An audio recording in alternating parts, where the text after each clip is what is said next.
Hey, nice to meet you again. I am Jeremy Unger, representing Skyline High School. A few years ago, we found out that my brother was allergic to dogs, which was awful because we as a family love dogs and we were considering getting one for our own in a few months, but my brother was allergic. And I decided that I wanted to be around dogs, of course, because I love them. So I said that I was going to go to a neighborhood dog and walk it, get some money on the side and be able to spend time around dogs. So I did that. I walked this really big, loving golden retriever, and I grew to like dogs so much that when I was assigned this paper to do a CSR campaign on a company, I decided Rover.com would be the perfect company because they're very dog oriented and I love dogs. So yeah, I was tasked to analyze Rover.com's customer perceptions regarding corporate social responsibility, which I will now be referring to as CSR, and develop a cause marketing campaign that aligns with their core values and mission statement. Did you know that $17.8 billion is the amount that corporations gave to charity last year?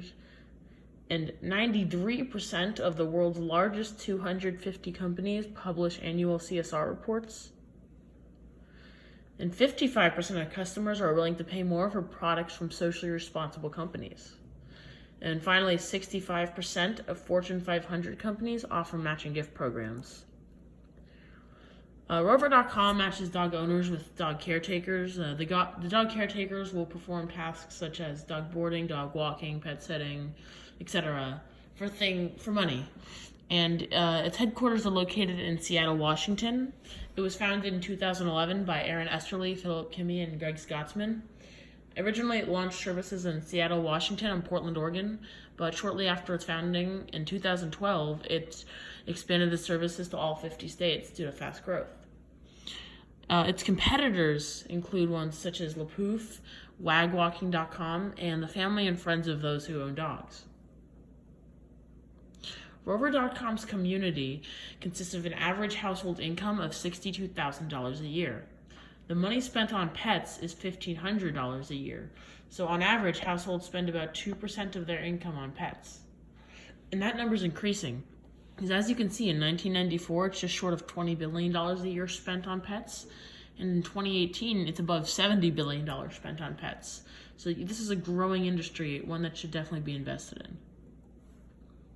Now, when creating a CSR campaign, it's important to determine who to market to.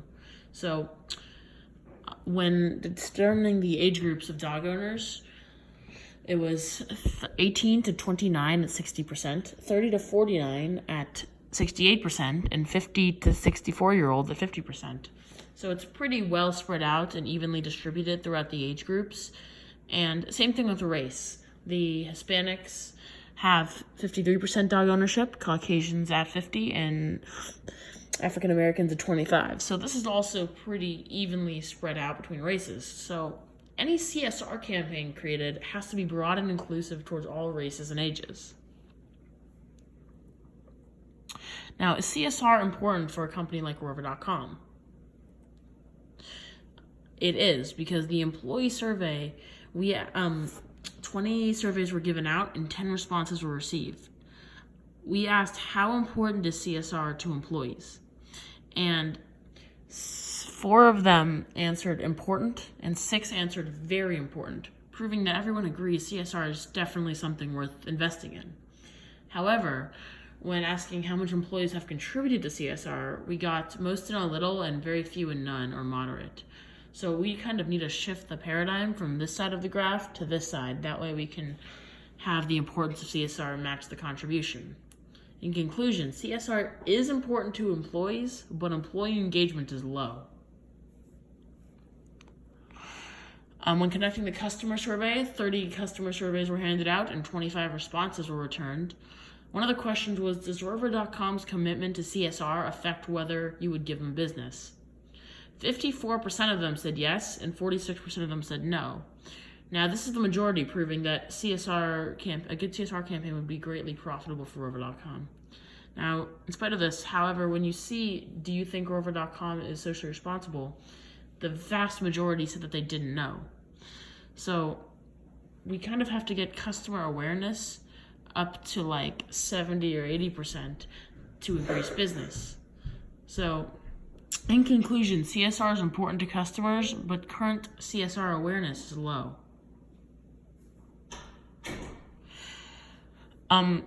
When conducting the manager interviews, 2 managers were interviewed: Greg Scotsman, one of the co-founders of Rover.com, and Haley Hutchison, the VP of Marketing.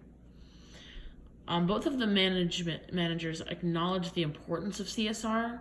However, they both point to a lack of CSR for Rover.com. Now, the reasoning behind this was because Rover.com just became profitable, and it was not really reasonable to start a CSR campaign before a company is profitable.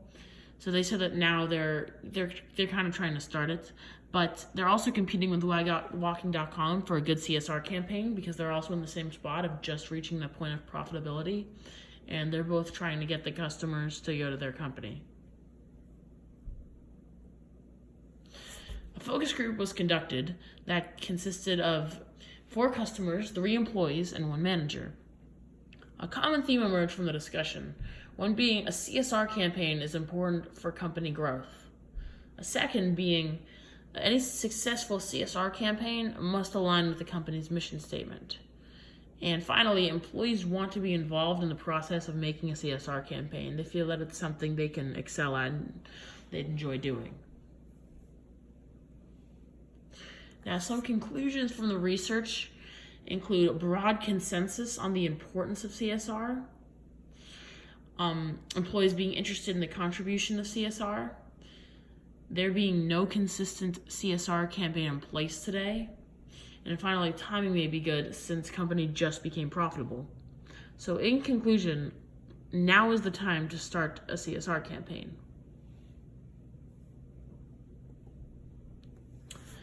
So the Pause for Hope initiatives, the PAWS stands for People and Animals Work Side by Side. Pause for Hope is an initiative to connect people who may have difficulty owning dogs because of a physical disability with people who are willing to volunteer and help people own dogs. So this initiative would allow people who normally could not own a dog be able to own a dog by having volunteers come over to their house and walk the dog for them. This connects volunteers with people in need and makes all 3 of the parties involved happier. It'll make the person with some kind of disability happier because they'll have a dog in their life. It'll make the dog happier because, of course, they wouldn't be in a shelter. And it would make the volunteer happy because they're getting an incentive and they're putting in volunteer hours. The mission statement for Rover.com is very important because when creating a CSR campaign, you kind of have to align it with the mission statement for it to be a very successful one. Rover.com's mission statement is, "We believe in the unconditional love of dogs, and Rover exists to make it possible for everyone to experience this love in their lives." Some goals for Pause for Hope include increasing pet-to-human connections by 10% in the next 3 years, increasing employee contribution by 15% in the next 3 years, increasing public awareness by 15% in the next 3 years, and increasing customer base by 15% in the next 3 years. The first step in the Pause for Hope strategy is augment the website to host the initiative. So create a place for prospect owners to sign up and connect with volunteer walkers. And add a banner to the homepage with information of the Pause for Hope initiative along with a place to sign up for both walkers and the people with a disability. Step 2 is to create an incentive for volunteer dog walkers. Some ideas would be have a higher priority in the search results. For instance, when someone's searching up poodle babysitter for under $15 an hour. If Jim were to have 15 hours on the Pause for Hope initiative and Jenny would only have 2, then Jim would appear before Jenny, but Jenny would still appear more than someone who hasn't done any. Another benefit from participating in the Pause for Hope would have a badge icon next to your name, and it would show how much time you've put into Pause for Hope to show people who you are potentially signing up with that you're socially responsible. Step 3 for the Pause for Hope strategy is to spread the word. Leverage Rover.com's website to advertise the campaign. And team up with local pet stores to spread the word. Just like Petco has a cross-promotional relationship with Rover.com, Rover.com should utilize that along with make partnerships with other pet stores or shelters or advertise in other places. And this would all be for relatively low cost, just to spread the word of the Pause for Initiative campaign and get the word out that a volunteer opportunity is available. The program phase would involve starting the webpage on April 1st, 2019, beginning the beta testing on June 1st, 2019, and ending it on August 1st, 2019. Begin volunteer recruiting on July 1st, 2019. Begin the marketing campaign on August 1st, 2019, and launch the Pause for Hope initiative September 1st, 2019. The estimated cost for Pause for Hope would be $215,000, with qualification design being proving that you have a disability, that way you're eligible for help, $25,000. Qualification operations would be creating how the people in operations would do what they do, and that'd be $60,000. Software development, which is creating the software necessary for Pause for Hope, is $22,500. The operations is $54,000. Hosting is $6,000, and marketing, kind of like getting the word out there about what the Pause for Hope is and giving people an opportunity to volunteer, that's $47,500. The return for Pause for Hope is $15,300,000, with owner acquisition being $5 million of that, which is having more owners come into the website, giving Rover more customers. $300,000 is walker churn, which is less walkers leaving Rover.com and going to someone else, just staying where they are. $10 million is corporate goodwill, which is the brand name becoming better and people wanting to shop there more because of how socially responsible it is. So the return is big at, again, $15,300,000, which is way more than the cost. So just like any CSR campaign does, this would better the brand image, and at the same time, it would better the world. Thank you for your time. I'd be happy to answer any questions you may have. You can contact me at 425-499-8942. And yeah, have a good day.